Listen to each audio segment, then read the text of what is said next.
All right, peeps. All right, all right. Happy Wednesday. Happy Wednesday. And welcome to another episode of the Prescription for Better Living podcast. As always, I'm Dr. Hernando Carter, your board certified internal medicine physician, your primary care extraordinaire. And this is the Prescription for Better Living podcast, where our goal is to discuss all things health and wellness in a hip and relatable way. Again, we want to make sure that we promote health equity, reduce healthcare disparities, and increase your awareness and knowledge on all things health and wellness.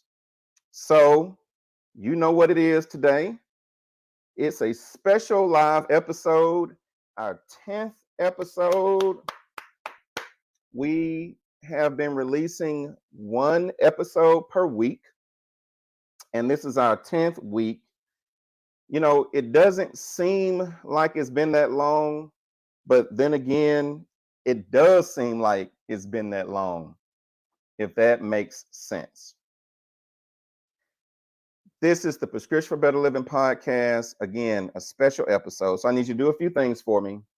I need you to subscribe to the YouTube channel, Prescription for Better Living. You can also like our Facebook page, Prescription for Better Living. I also need you to like this video. I need you to share with everyone, have them join us. I need you to scream it from the mountaintops. Hallelujah, Dr. Carter is here. So let me tell you, y'all, it has been a day. It's been a day. I know yesterday was Monday, but it's been Monday 2 days in a row. It's been a very busy day.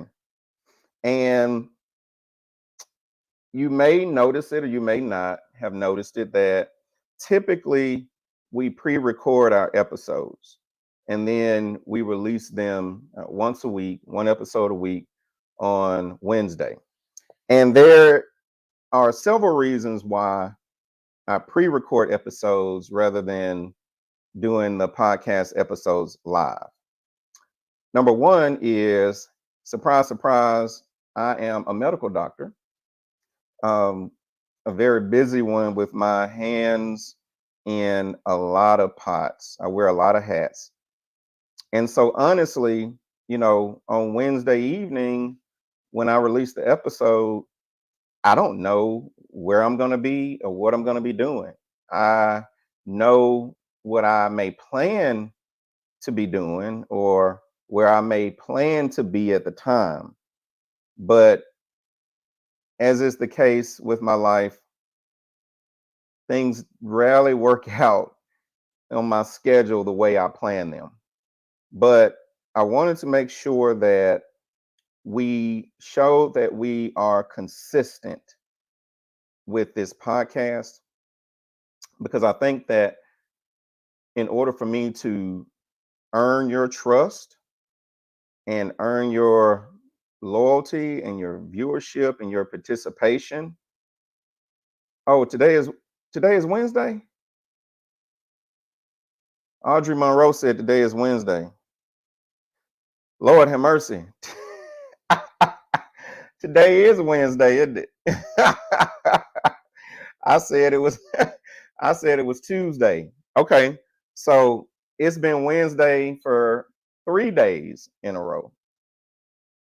I mean, no, excuse me. It's been Monday for 3 days in a row. Y'all see what's going on with me here? So today is Wednesday. That's right. Because I recently released the episodes on Wednesday. Duh. Well, you see how my days have been. So Monday was a Monday, Tuesday was a Monday, and apparently Wednesday is a Monday. So Thursday is going to be a real Thursday. It's going to be Friday Eve, and it's going to be a better day. Now, what I was saying was that several reasons why I pre-record the episodes.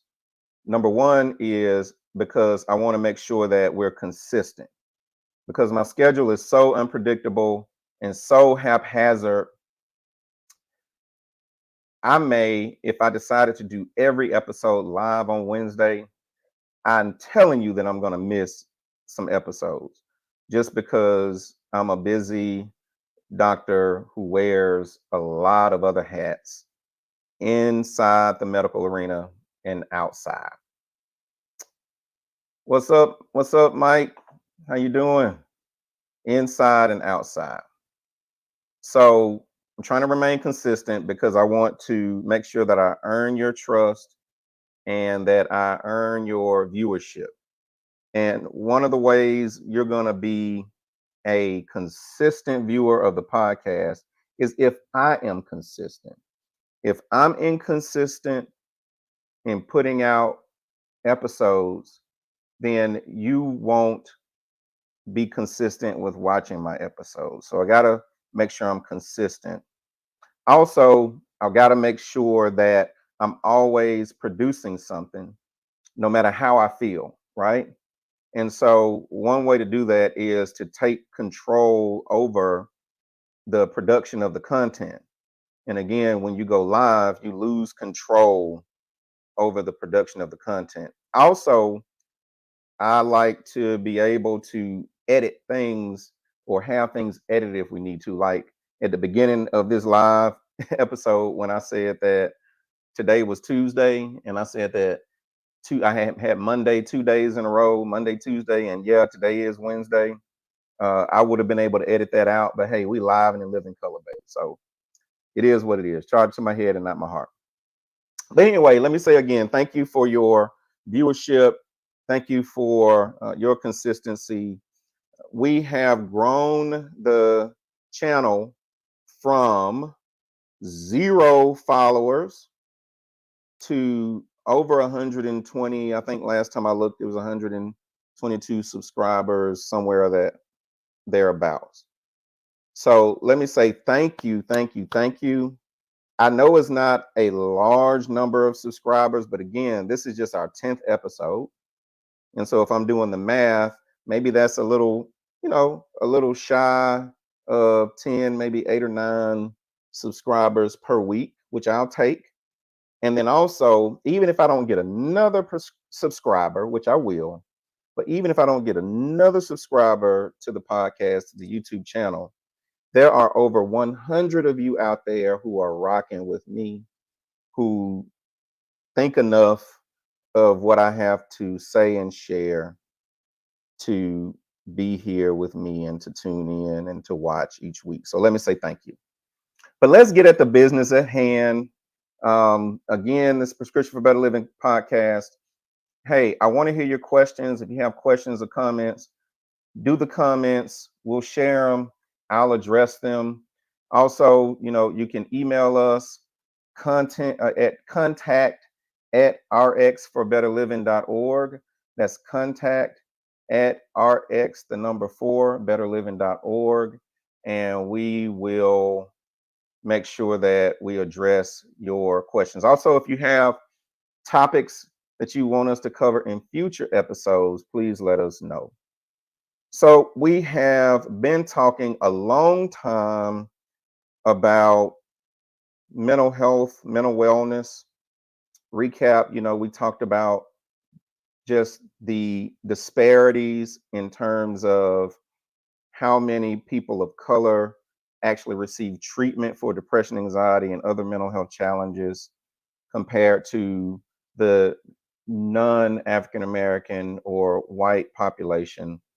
We talked about that we are diagnosed with these conditions at equal rates, but we receive treatment at less than half or about half the rate of our non-African American counterparts. We talked about because several reasons. We know that there's an access problem.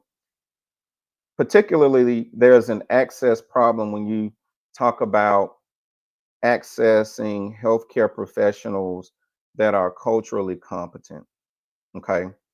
Because truth of the matter is that people want to go to a provider who they can identify with, who they trust, and who they're comfortable with. And so if someone is not culturally competent, and you don't have to be Black to be culturally competent, but you got to be paying attention, and you have to care, right? To understand what that person's, or try to learn to understand what that person's life experiences have been, what their background is like, what their what cultural beliefs their family might have raised them with. So we talked about the access problem. We also talked about stigma, and that's one of the big things we are trying to do with this podcast when we're dealing with our mental health pieces. We're trying to reduce stigma, and we talked about the main way to reduce stigma is to normalize talking about it, and to let people know that they're not so strange, they're not so different, and they're not on their own, they're not alone. So we talked about that. Then we started actually getting into talking about what depression and anxiety are. We introduced ways to treat those or address those. We talked about therapy, and I remember I said that everybody needs a therapist. Then we talked about medications. Remember, so we had a licensed therapist on, Crystal Mullen Johnson with Strive, um, and Nurture. And then we had a board certified, triple board certified psychiatrist on, uh, Dr. Brandy Boland, Dr. B.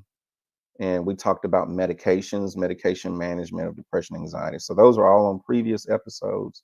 So if you missed those, that's okay. They're on the channel. Go back, watch them, like them, share them, comment on them.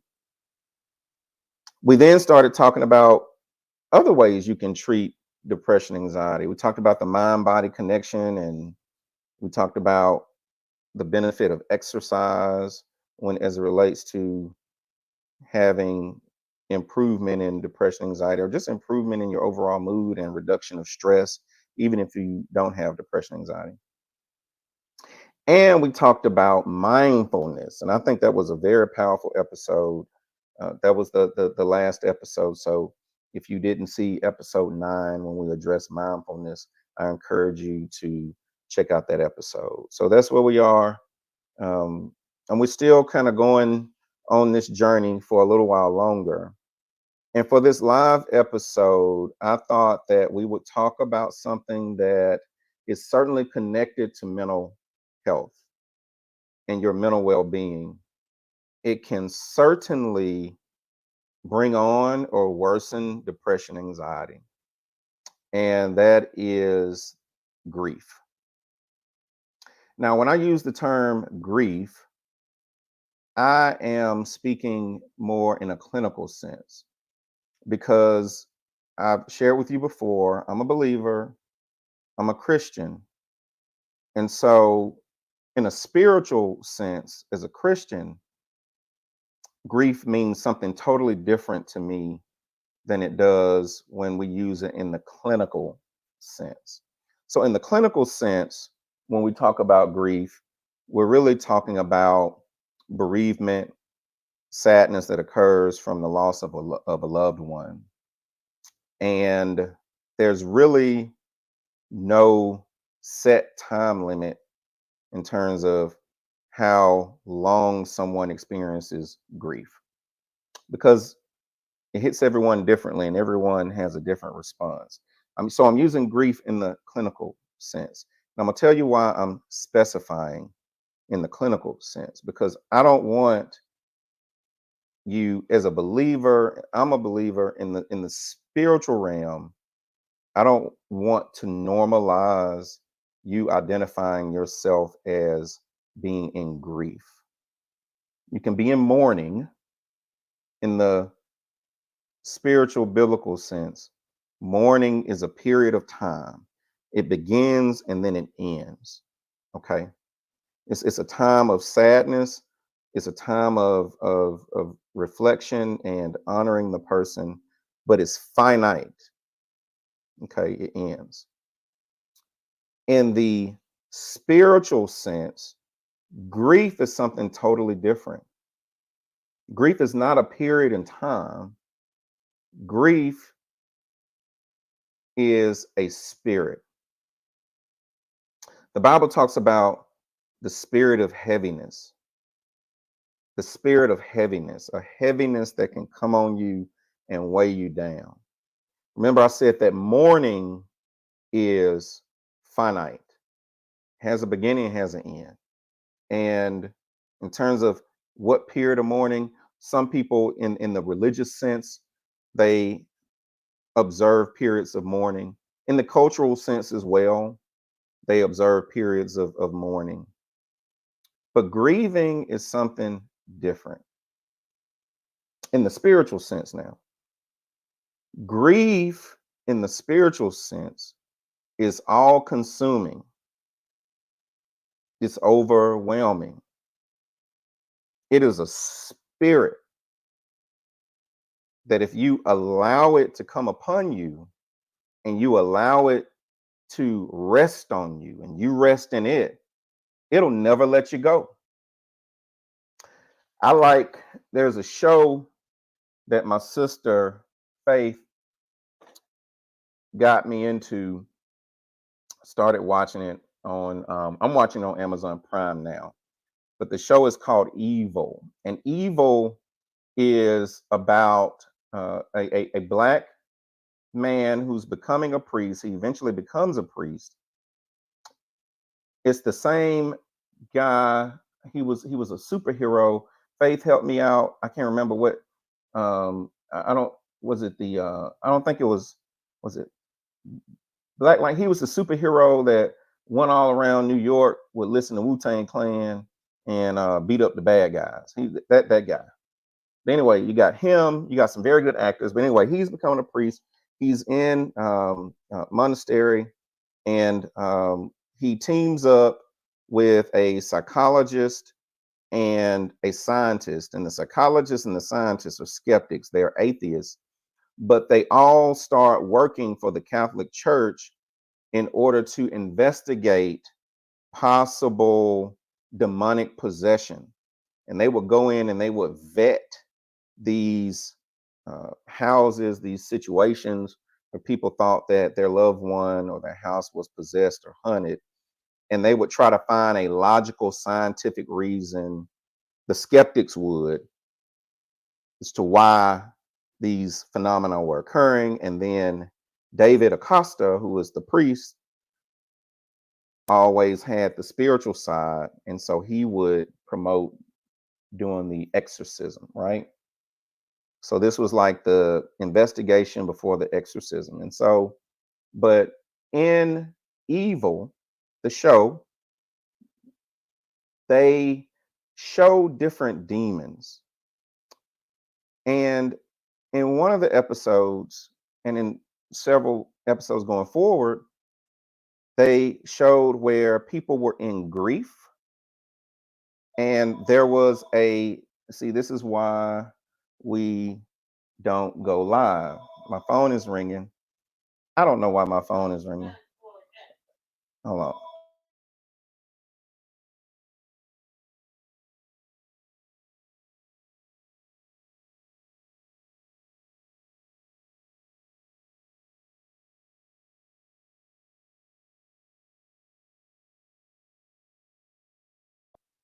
Damn telemarketers. I'm sorry. All right. None of you have my house phone, right? None of you have my house phone number. If you got my number, you got my cell phone number. If I ever give you my house phone number, that means I don't want to talk to you. But anyway, all right, we're back. So we're talking about the show Evil. And so they introduce these different demons. And so there are people in grief. One of the priests loses a fellow priest who he's very close with, is like his best friend. And this demon, this spirit of grief, just comes and rests right beside him.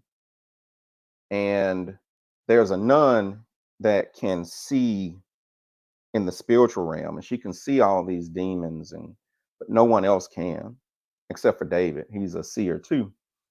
And so she sees this demon eating out of the priest's side. Okay. And they go and they exorcise these demons. They exorcise the demon of grief, but someone else starts grieving, and so the demon shows back up. I couldn't let it rain, Faith. I'm sorry. I'm sorry. You know me. I had to. Anyway. Um, so that is what the spirit of grief is like in a practical sense. It just rests on you and it can pull you down. And if you let it, it will kill you. My father had, who's now in heaven, had a really good, childhood friend, cousin of his. And this friend was very close to his own mother. His friend and his friend and his friend's mother had a very close relationship. And my father's friend died very suddenly, very unexpected. And his mother never got over it. She did not mourn. She didn't have a period of sadness that ended. She rested in grief. And you could see it gradually over time. And I'm not talking about a long period of time, maybe months to a year. You could see it pull her health down. And eventually she died. Okay. That's what grieving can do to you. That's what grief can do to you. It can have negative effects on your health.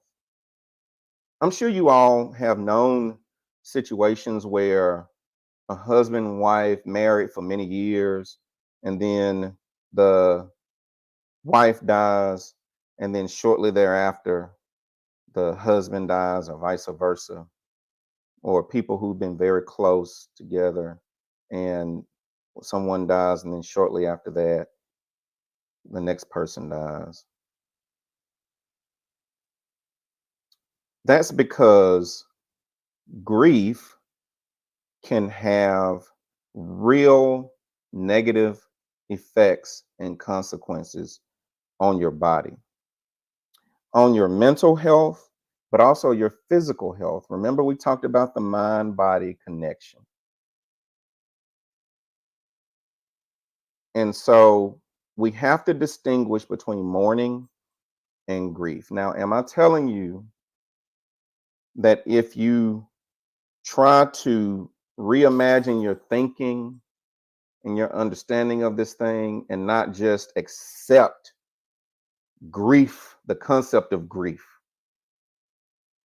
am I telling you that you won't miss your loved one? No, I'm not telling you that. Am I telling you that you should not still love that person? No, I'm not telling you that. Am I telling you to forget that person? Absolutely not. I'm not telling you that. But what I'm telling you is that if you allow yourself to rest in grief, your life will never move forward. What does grief look like practically? The holidays come, and when the holidays come, you're dreading the holidays because you're thinking about that person, right? And rather than going to engage with your friends and your other loved ones, you isolate. You are arrested in the grief if you do that. The holidays come and your loved one had a favorite seat that they would sit in, and you keep that chair empty. You don't let the next guest sit in that chair, and you sit and you stare at that chair. Every birthday that comes around for your loved one, you go into a period of sadness and solitude on that birthday. The anniversary of the death, you never move forward with your life.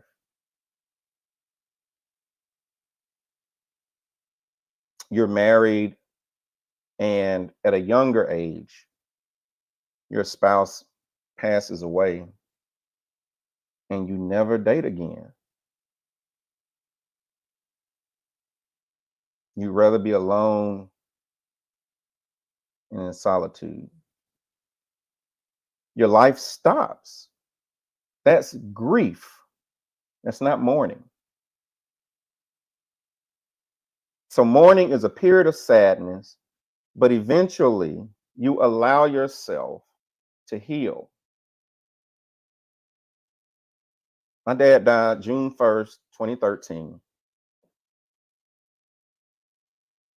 And there's not a day that goes by that I don't think about him. Think about him every day. I miss him every day.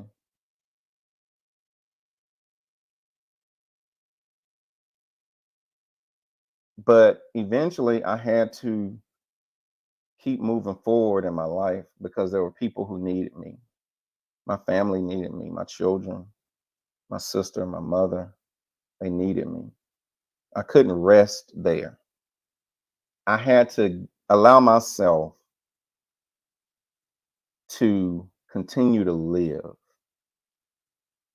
There's guilt associated with that. When you've been mourning and you're starting to just allow that sadness to diminish some, and you find yourself having a good time for the first time, you laugh for the first time,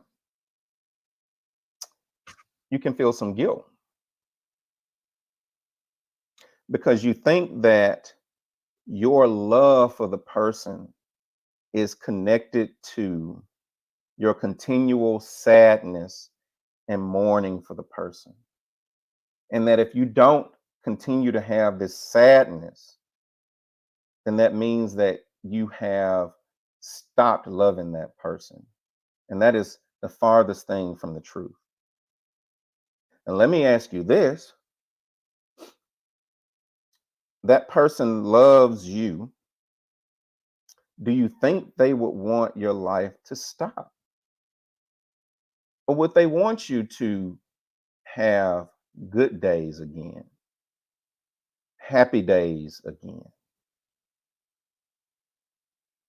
What do you think?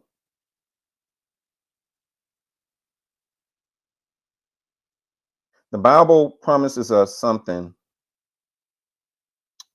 very unique when it comes to us experiencing loss.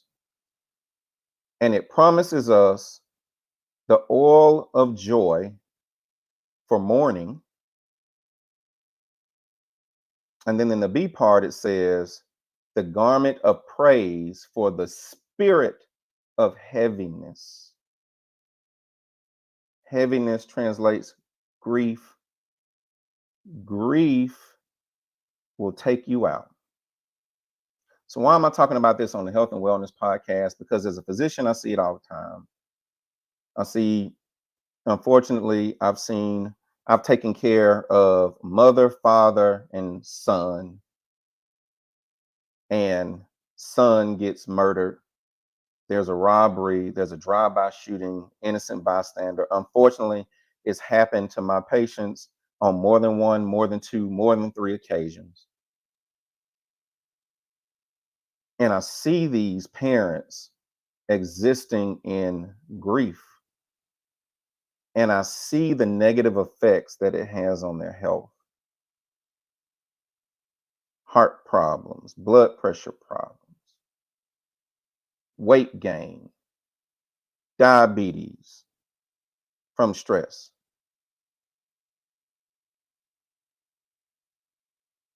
If you stay in the grief too long, you can become clinically depressed, even suicidal. So you have to resist grief. Well, how do I do that, doctor? I'm glad you asked. The first thing you have to do is to make a distinction in your mind between mourning and grief. Mourning is normal, is natural. It's perfectly okay to mourn. And again, no one can really define to you how long mourning should last, right? But it's finite, meaning it has a beginning, mourning does, and it has an end where you set that aside and you start to move forward. Grief, again, on the other hand, has no end. So you got to, first of all, renew your mind, change your mind in the way you think about this, right? It's okay to be in mourning, but not be in grief. That's number one. Number two, you know where I'm going, counseling. Losing someone very close to you, whether it's a parent or a spouse, a companion, a really good friend, for doctors, it can be patients that we've taken care of for years. And you need counseling to process that loss and what you're going through in a healthy way. You need therapy, someone objective to help you navigate through that. And you should do it every time you have a significant loss. COVID-19 pandemic, healthcare providers, and I don't, doctors, nurses, nurse practitioners, hell, I don't care if you were you worked in environmental services, right? Everyone had a hard time because we had not in our lifetimes experienced that amount of death ever, and in that very short period of time. We saw people die. Boom, boom, boom, boom. Dr. Adrian Carter told me, we were talking during the height of the pandemic, and Dr. Adrian Carter has a, I guess, habit of when one of her patients dies, she sends a flower, personally sends a flower to the family. And she said, at some point in time during the height of the pandemic, we were quarantined, whatever. She said, Hernando, I couldn't keep up. I had to stop sending flowers. That's how many patients she lost. Before COVID, I may have 1, 2, 3 patients die per year. At the height of the COVID pandemic, I was having 3 or more per day.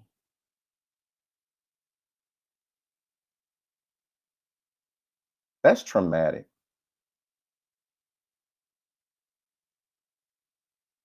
A lot of doctors committed suicide. A lot of nurses committed suicide. A lot of other healthcare professionals committed suicide during COVID. So grief, if you let it, it can kill you here, it can kill you here. So you got to change your thinking about it. You got to distinguish between mourning and grief, one. Two, you have to be proactive. You have to get into counseling, therapy. You got to do that.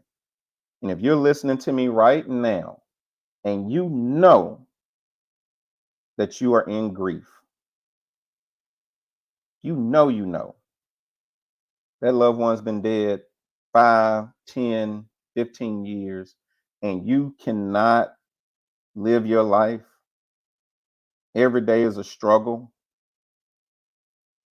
Again, I'm not talking about missing them because I miss my daddy every day. But if you can't just get on with your life, you're in grief and you need some help. Medication, you may need some, even if it's for just a finite period of time, you may need some. You need a circle. You need a circle that you trust, that can help you, that when you withdraw, they can look in on you. They won't take no for an answer. They want to get you out of the house and you don't want to get out of, and I know you don't feel like getting out of the house. But you need that circle of friends that are going to get you out of the house. They won't take no for an answer. If you won't come out the house, then they'll come in the house and they'll make you get up and clean up. And let's just do something. You need that support. You need spiritual support. You need to get into a good church. We have this habit of when something bad happens or we're in trouble and we get disappointed, we run from God. But that is the time that you run to God. And you need to get a real biblical understanding of death. A biblical understanding of death. There are a lot of good books out there. My senior pastor, founding pastor of my church, Faith Chapel, did a wonderful book. And he also has a sermon series called Weep Not, Understanding Grief, Disappointment, and Loss. Because you got to renew your mind. You got to get some different thinking going on. So this was a little different than just the medical aspect, but I do think that grief and death and it doesn't have to be death, it can be any kind of loss, ending of a relationship, a divorce, or a girlfriend or a boyfriend breaks up with you, the loss of a job, losing your house, foreclosure, any kind of major loss, a loss of a pet, any kind of loss, and all this applies. So we had to address it. We had to talk about it. I didn't mean to get too preachy on you, but this is kind of a part of who I am and how I believe and what I believe.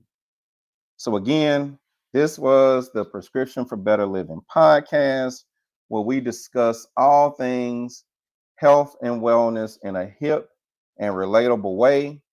I got to get out of here, y'all, because I got to work out. I got a session with a trainer in 9 minutes and I'm going to be late. But hey, if this episode helped you, I want you to do a few things. I need you to subscribe to the channel. I need you to like the video, comment, share the video, stand up and scream it from the mountaintops. Hallelujah. Dr. Carter is here. Until next week, Dr. Carter out.